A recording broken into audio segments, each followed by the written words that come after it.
తెలంగాణ బాగుండాలి. మీరు ఒకప్పుడు ఆదిలాబాద్ జిల్లాల్లో నక్సల్ ప్రభావిత ప్రాంతాల్లో ఇప్పుడు విమర్శించే నాయకులు మీరెవరు తిరగల.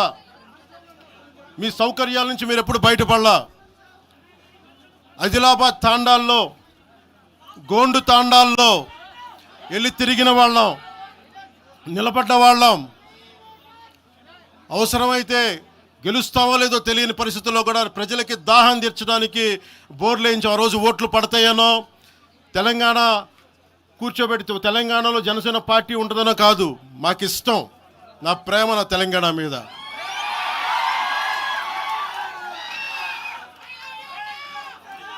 తెలంగాణకి నాకు ఎంత ప్రేమ ఉందో, తెలంగాణకి నాకు ఎంత ప్రేమ ఉందో నేను ప్రూవ్ చేసుకోవాల్సిన అవసరం విమర్శించే నాయకులకు లేదు. నేను మీకు చెప్పాల్సిన అవసరం కూడా లేదు.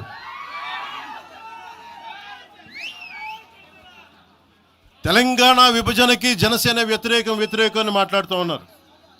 నేను మళ్ళీ చెప్తా ఉన్నా, విభజించిన తీరుకు మేము వ్యతిరేకం. తెలంగాణ కోసం సామాజిక తెలంగాణ కానీ అన్ని కులాలు బాగుండాలి అని చెప్పి మరీ వచ్చాం. పార్లమెంటు తలుపులు మూసి తెలంగాణని ఆంధ్రాని విభజించిన తీరు మీద తప్పని చెప్పాను తప్ప తెలంగాణ సంస్కృతి మీద కానీ తెలంగాణ రాష్ట్ర ఏర్పాటు కానీ ఎప్పుడూ జనసేన వ్యతిరేకం కాదు. ఇది తెలంగాణ ప్రజలకి చాలా స్పష్టంగా తెలియజేస్తా ఉన్నా. నాకు నిలబడింది కష్టాల్లో ఉన్నప్పుడు ఒక్క నిమిషం సార్, ఒక్క నిమిషం మాట్లాడేవాడిని సార్. తెలంగాణ ఆంధ్రప్రదేశ్లో నన్ను తిరగనివ్వమని మాట్లాడుతూ ఉంటే నాకు వారాహి అనుమతి ఇచ్చింది తెలంగాణ ప్రజానికి, నాకు అనుమతి ఇచ్చారు. నాకు అలాగే నాకు గత వైసీపీ ప్రభుత్వం మిమ్మల్ని ఆంధ్రాలోకి అడుగు పెట్టనివ్వు అంటే కోదాడ, నల్గొండ అన్ని ప్రాంతాల నుంచి వచ్చి నాతో పాటు అండగా వచ్చారు నా తెలంగాణ అన్నదమ్ములు, జన సైనికులు.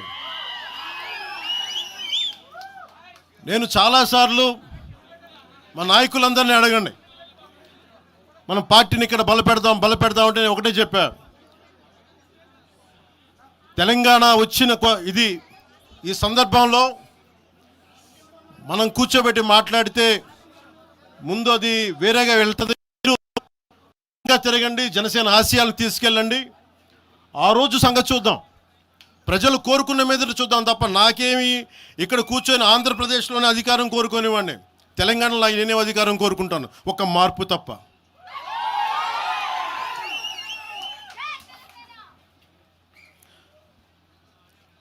జనసేన ప్రయాణం తెలంగాణలో మొదలైంది. నేను మీకు ఏ సమస్యకైనా సరే నేను కూర్చోబెట్టి మా నాయకులు ఒకటే చెప్పా, మీరు సమస్యల మీద పోరాడండి. నాకు బాగా ఇబ్బంది కలిగించే అంశం ఈ మధ్యన పదే చూస్తూ ఉన్నాను. మాట్లాడితే ఆంధ్ర అని చెప్తా ఉన్నారు. తెలంగాణ ప్రజలకి ఆంధ్ర మీద విద్వేషం లేదు, తెలంగాణ నాయకులందరికీ విద్వేషం లేదు. తెలంగాణ ఏర్పాటు కావాలని కోరుకున్నారు కానీ ఆంధ్ర ప్రజల మీద ఎక్కడా విద్వేషం చూపించలేదు. నిజంగా తెలంగాణ ప్రజలు కానీ మొత్తం తెలంగాణ నాయకులు కానీ విద్వేషం చూపించి ఉంటే ఈ రోజున ఒక్క ఆంధ్ర ప్రాంత వ్యక్తి కూడా ఇక్కడ తెలంగాణలో ఉండలేడు. ఇది తెలంగాణ తాలూకు ప్రేమ, తెలంగాణ ప్రజల తాలూకు ప్రేమ, ఇవన్నీ ఎవరు మర్చిపోరు. నాకు ఈ మధ్యన వస్తా ఉంటే నువ్వు హైదరాబాద్లోకి ఎలా అడుగు పెడతావు, నీకు హైదరాబాద్లో ఏం పని, ఇది నేను ప్రత్యేకించి చెప్తా ఉన్నా. మీరెవరైనా నన్ను బెదిరించే వాళ్ళ మీ అయ్యే జాగీరా తెలంగాణ.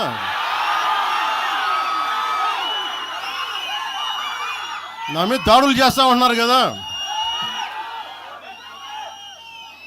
నాకు తెలంగాణలో బెదిరింపుల కంటే కూడా ఆంధ్రాలో బెదిరింపులు ఎక్కువ. నాకు తెలంగాణలో ఇంకా రానివ్వమంటారు నన్ను, ఆంధ్రాలో అయితే తల తీసేయనంటారు కోనసీమలో కొంతమంది. నేను ఓడిపోయినప్పుడు 2019లో ఓడిపోయినప్పుడు మన తెలంగాణ నాయకులు ఒకరే చెప్పారు, అన్నా మా తెలంగాణలో ఉంటే నీకు పరిస్థితి రానిచ్చేవాళ్ళం కాదని చెప్పి. నాకు నిజంగా తెలంగాణ అద్భుతంగా ఉండాలి, యువతకు అద్భుతమైన అవకాశాలు రావాలని కోరుకుంటాను తప్ప నాకు ఇక్కడ కొత్తగా బావుకునేది లేదు, ఏమీ లేదు. బెదిరించే వాళ్ళందరికీ ఒకటే చెప్తున్నా, నా ఇంటి ముందు ఎందుకు పెట్టానంటే ఎవరన్నా దాడి చేయాలంటే సంతోషంగా దాడి, ఇదే నా ఇంటి అడ్రస్, అది మీకు తెలియదు. నాకు అలాంటి భయాలు లేవు. నాకు బాంచన్ సారు కాల్మొక్తా అనే ఉద్దేశం ఉంటే పార్టీ ఎందుకు పెడతామా? అంత భయపడేవాళ్ళంత పార్టీ పెడతామా? మీ ఇష్టానికి మాట్లాడితే మేము భయపడాలా? ఏ రోజున ఒక్క మాట మీకు కేసీఆర్ గారి గురించి కానీ ఇన్ని సంవత్సరాల్లో 12 సంవత్సరాల్లో ఒక్క తెలంగాణ నాయకుడిని ప్రభుత్వం ఏర్పాటు చేసినప్పటి నుంచి ఈ రోజు దాకా ఒక మాటంలా. ఇంకా మా వాళ్ళు తిడతా ఉండేవాళ్ళు, నువ్వు మెత్తబడిపోయి ఏం మాట్లాడలేదని. అడగండి ఒకసారి, అందరిని పేరు పేరున ఒక్కొక్కరిని అడగండి. నీకు పౌరుషం చచ్చిపోయిందా? పౌరుషం చావలా, తెలంగాణ మీద ప్రేమ చావలా. అది తప్పుగా అర్థం చేసుకుంటారు. మీరు అర్థం చేసుకుని నేనేం మాట్లాడిన ప్రస్తుతానికి అని చెప్తా. ప్రజలు కోరుకున్నప్పుడు నేను మాట్లాడతా. ఎంత కమిటెడ్గా ఉన్నాను తెలంగాణ కంటే, జనసేన మా వాళ్ళందరూ ఎదురు చూస్తున్నారు తెలంగాణలో జనసేన ఎదగాలని. నేను ఒకటే చెప్పా, ప్రజలు కోరుకునే వరకు మీరు ముందుకు తీసుకెళ్ళండి అని చెప్పి నేను జర్నలిస్ట్ కాలనీలో ఉన్న తెలంగాణ జనసేన పార్టీని కూడా నేను తీసేసాను. మొత్తం హెడ్ క్వార్టర్స్ అంతా మంగళగిరిలో పెట్టిన. నాకు అంత కమిట్మెంట్ తెలంగాణ మీద. ఎందుకంటే నాకు రెచ్చగొట్టడం ఇష్టం లేదు, తగ్గి మాట్లాడా.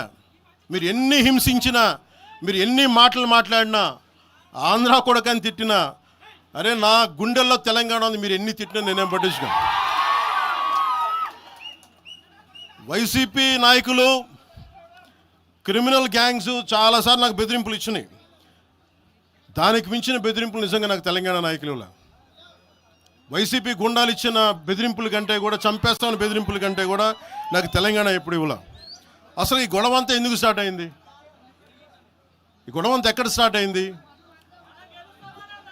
ఒక ఎనలిస్ట్, ఒక విశ్లేషించే వ్యక్తి, ఆయనంటే నాకు గౌరవం, ఆయన మీద నాకు గౌరవం ఉంది.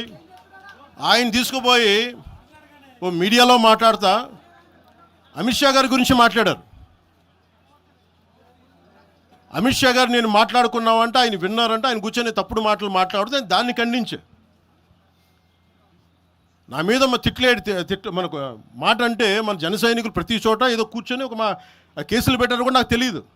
తెలిసిన వెంటనే చెప్పాను, అవన్నీ వదిలేనని చెప్పాను నేను. అవన్నీ మళ్ళీ ప్రెస్ క్లబ్లో పోయి మీరు తిడుతూ ఉంటే, ప్రాంతీయ విద్వేషాలు రెచ్చగొడితే దాంట్లో కూర్చోబెట్టి ఎంతకాలం చేస్తారు? 12 సంవత్సరాలు తెలంగాణ వచ్చిన తర్వాత ఇంకా తెలంగాణలో ఉపాధి లేకపోయినా, ఏమి లేకపోయినా దానికి ఆంధ్రుడే కారణం, దానికి పవన్ కళ్యాణే కారణం. పరిశ్రమల్లో ఈ లెక్కల్లో ఇంక మీరు ఎన్ని చేసినా ప్రతిదానికి ఎక్కడో చోట తెలంగాణ ప్రజలు ఇది గ్రహించాలి.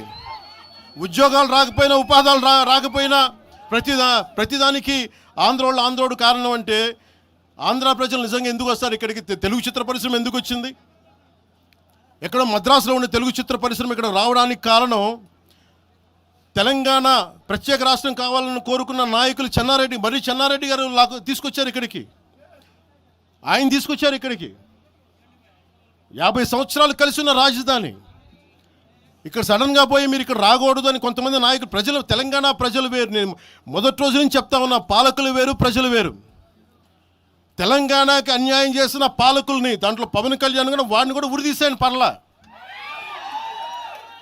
పాలకులు వేరు, ప్రజలు వేరు. మీరు పాలకులను తిట్టుకున్న ప్రజలను తిడితే, విద్వేషాలు రెచ్చగొడితే ఈ దేశం ఎటుపోద్ది? సూరత్లో తెలుగు ప్రజలు ఉన్నారు. రేపు వచ్చిన గుజరాతీ మనుషులందరూ గుజరాతీస్ అందరూ కూర్చొని తెలుగు వాళ్ళు ఇక్కడ ఉండకూడదంటే కుదురుద్ది. అక్కడ సోలాపూర్లో ఉన్న మన తెలంగాణ తెలుగు వాళ్ళందరూ కూర్చోబెట్టి మా మహారాష్ట్రీయులు తిరగబడితే ఏమవుద్ది? దేశం నిలబడద్దా? దేశం ఒకటిగా ఉంటుందా? ఎంతకాలం తిడతారు? ఎంతకాలం? నేను అమిత్ షా గారిని అన్నారని చెప్పి నేను మాట్లాడగానే కూర్చోబెట్టి ఒక్కళ్ళు దానికి కూర్చోబెట్టి దానికి చిలవలు పలవలు చేసి నాకు తెలంగాణ అంటే పడదు, నాకు వీళ్ళంటే పడదు, వాళ్ళంటే పడదు, ఇన్ని సంవత్సరాలు 12 years కూర్చోబెట్టడం మేము ఒక చెరువుని కబ్జా చేసామంట. నాకేం పనిలేదా? నిజంగా మీరు అన్నట్టుగా కబ్జా చేస్తే ఇల్లు తగలబెట్టారా? నాది వచ్చి మీరు ఉంచుతారా నన్ను? ఒక్కొక్కళ్ళు కూర్చోబెట్టి 111 జీవోలు ఏమేం చేశారు అటు చూసిపోండి, అటు చూడండి. నిజంగా ఈ రోజున తెలంగాణ రాష్ట్ర ముఖ్యమంత్రి గారికే చెప్తున్నా, రేవంత్ రెడ్డి గారికే చెప్తున్నా, ఆయనంటే నాకు ఇష్టం, ఆయనంటే గౌరవం నాకు. కానీ వారికే నేను చెప్తా ఉన్నా, తెలంగాణ ప్రభుత్వానికే చెప్తున్నా, పవన్ కళ్యాణ్ గనుక ఆ చెరువుని మీరు ఒక చెరువును ఆక్యుపై చేసుకున్నాడంటే సంతోషంగా చెప్తున్నా, ఈ రోజున తెలంగాణ ప్రభుత్వానికి రాసి ఇచ్చేస్తున్నారు.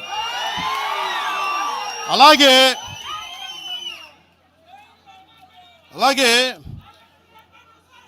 లెఫ్ట్ మేము వామపక్షవాదులు అని చెప్పి ఒక ఎనలిస్ట్ మాట్లాడతా, ఇది ఎలా ఉంటుందంటే ప్రపంచ కార్మికులారా ఏకం కండి అని చెప్పే వామపక్ష భావజాలం ఈ రోజున ప్రాంతీయతకు వచ్చింది. ఆ వామపక్ష భావజాలం చెప్పే వ్యక్తి అనలిస్ట్ ప్రకారం